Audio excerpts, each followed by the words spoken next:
I've been in Tokyo for a few days now, catching up with friends, wandering around old haunts, sampling of the local delicacies, and getting around, like everyone else, by train.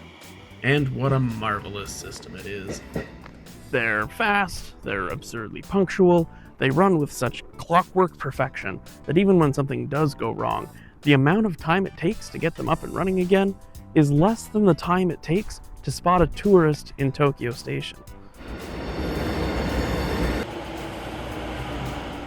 If the schedule says that your train is going to depart at 9:02, your train is going to depart at 9:02.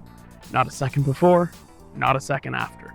They're also clean, quiet, and despite how the Western world sees them as mere Victorian curiosities, they're actually quite pleasant. Indeed, Japan's rail system is nothing short of a marvel. It's enough to invoke the envy of anyone who's had to take public transit in North America. And despite being probably the best transit system in the world, I think they might have something even better. So, having seen some idiot on YouTube talk about them before, I put all my things in a coin locker and went here, a magical place where you can rent the JDM car of your dreams. And here's what I'd rented, a 2021 Mazda MX-5 RF with a manual gearbox. Unquestionably the best car to take on a scenic drive through the winding mountain roads of Gunma Prefecture. Sure, it has some cosmetic damage, but I wasn't gonna let that spoil the fun. I've never driven a left-hand drive car before, so I'm not at all nervous. Top down, it's 24 degrees here, and I'm in a Miata in Japan. It's cool. Swagger down the street with your red lips and funky beat. You better hold your head up to the sky. I'm gonna roll with you till the day I die.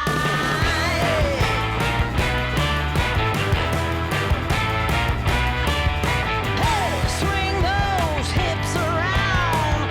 Can't stop, roll back down. My ladies, short, tall, thin or wide, always down and ready to ride.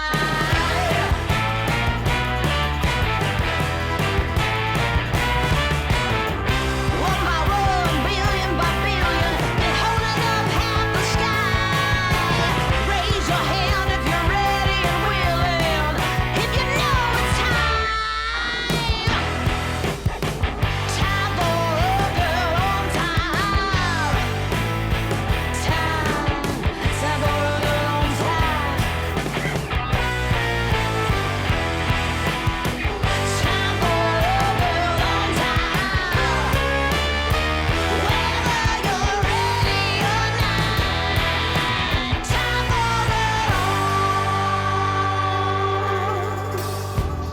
It's wild to see the damaged guardrails. But this is the turn it's on. We've now reached the Initial D portion of our show. Initial D is an anime about a fella who drifts his dad's Toyota down mountains, starting here in Gunma. The show opens with a spirited drive down Akina Pass, which is about 7 kilometers of winding mountain road between Haruna Lake and Ikaho Onsen. I'm not really a seasoned drifter, but I had fun driving up and down the pass many times. Sweet car.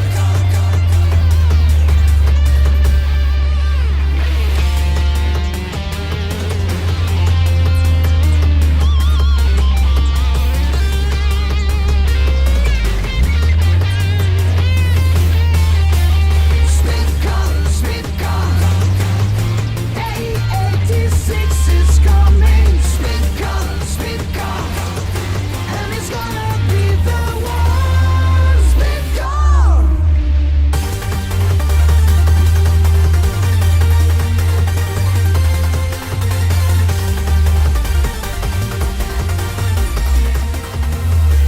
I wanted to see if there was a nighttime drifting scene in the area, so I went up the mountain again later that night, but all I found were accidents.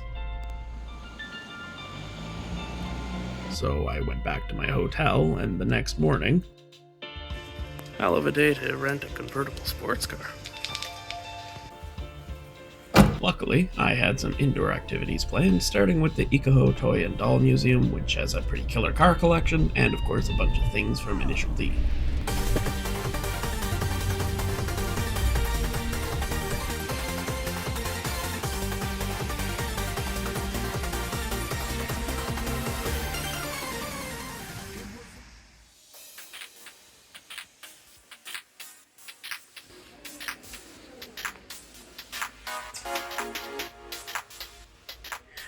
There is a lot of stuff here that's just like stuff, and it's really cool. Like, the setups are really good and elaborate, and it's clearly peppered with cars, including this Fiat 500. So there's obviously a primary theme here, but it's just a good little museum, honestly. It's kind of cute. You can go and play games and stuff.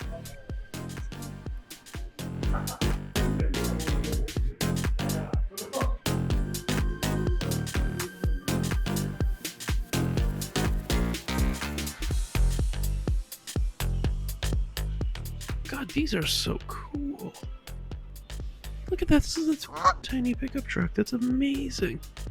When I saw the pictures for this place, and I like, you can see a picture that is like showing all this stuff, and it's certainly cool in the picture, but I kind of thought, yeah, I'll pass by that really quick, but this is really cool. I'm in a spot kind of between where there's music, so maybe I can avoid a copyright strike here. This museum is really cool. Like, it just has a lot of stuff. Like, a lot of it is not really related to the other stuff, which is kind of interesting. But also, it's like, it serves as this like really interesting reminder that like Japan used to have other stuff going on. People think about Japan, oh, trains and anime and robots and technology and all this stuff. But like, while that stuff is definitely part of it, they also had teddy bears and here too. They had black and white pictures and silly movies and all the same things that North America had in the 50s and 60s and 70s. It's just that we don't really talk about that stuff very much anymore. And I don't know, it's just kind of interesting. I thought it was interesting. Copyright strike.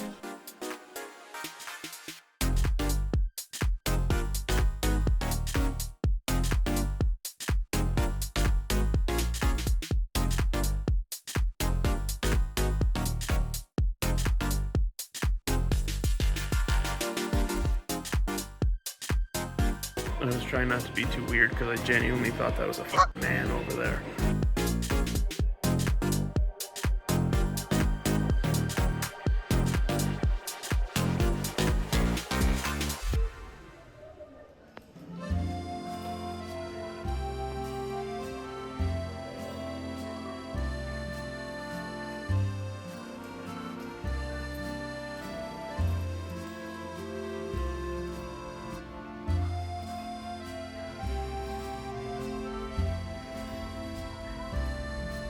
So on the way out of this museum, you pass through 3 different gift shops and this cool cafe that's like themed like a little European kind of villa sort of thing. But then outside of there, there's this like weird war thing. I don't know how I feel about this. It just seems weird because this is a toy museum and this is definitely a war, murder, killing spot. But okay. I don't know how you'd get here without a car. I imagine there's probably like a bus and a lot of walking, or you could do a taxi if you wanted. I would say it's something that is fun to do, but if you're just gonna come all the way out here to go there, probably not worth it. But it was very cool to do. I was gonna go to this place that is like a cafe sort of thing, but it's heavily Initial D themed. But because it is closed, I will go by and take some pictures or something.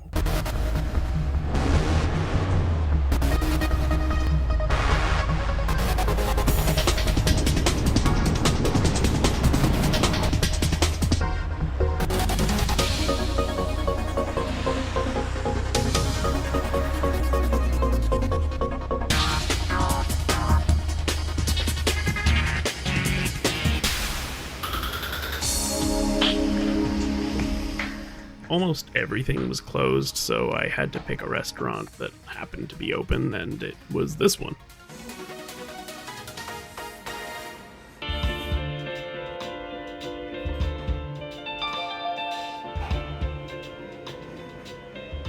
My next stop was Mount Akagi, which in the anime is the home of the Red Suns.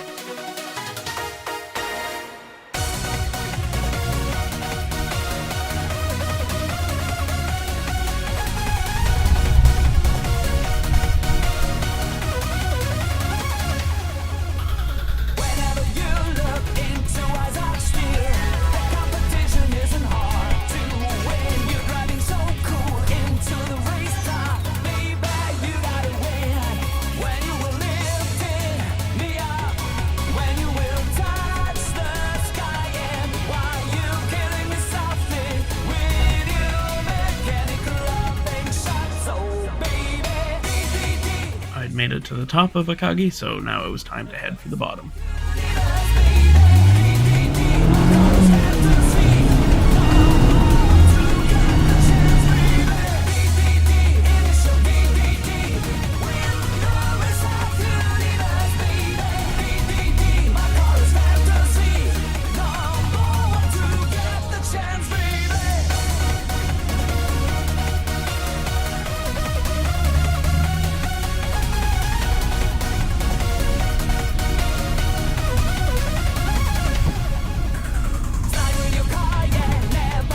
Okay, that's a straight drop off.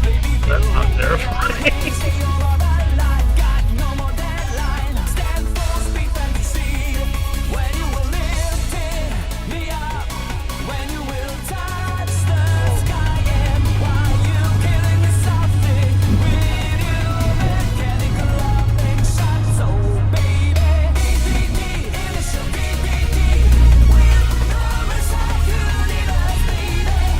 I made a quick stop before heading over to Fudo Waterfall.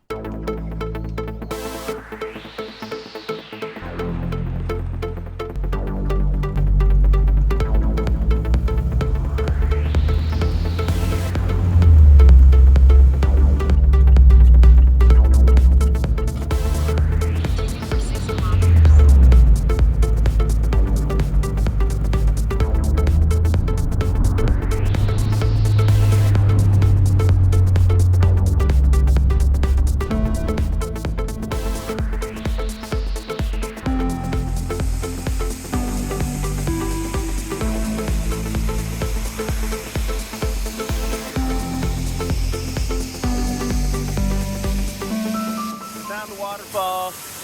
I did it. There it is.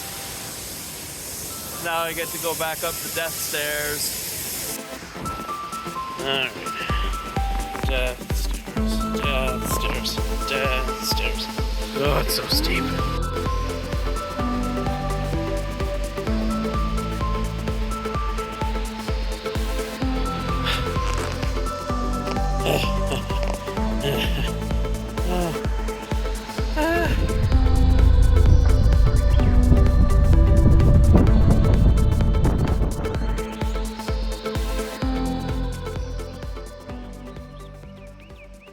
After leaving the waterfall, I pulled over to admire the mountain that pretty soon I would be driving up.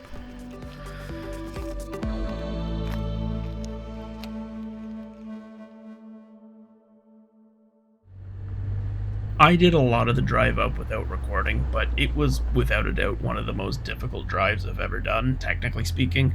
The road was full of holes and rocks and sticks and all kinds of other debris that threatened the tires, which weren't covered by insurance.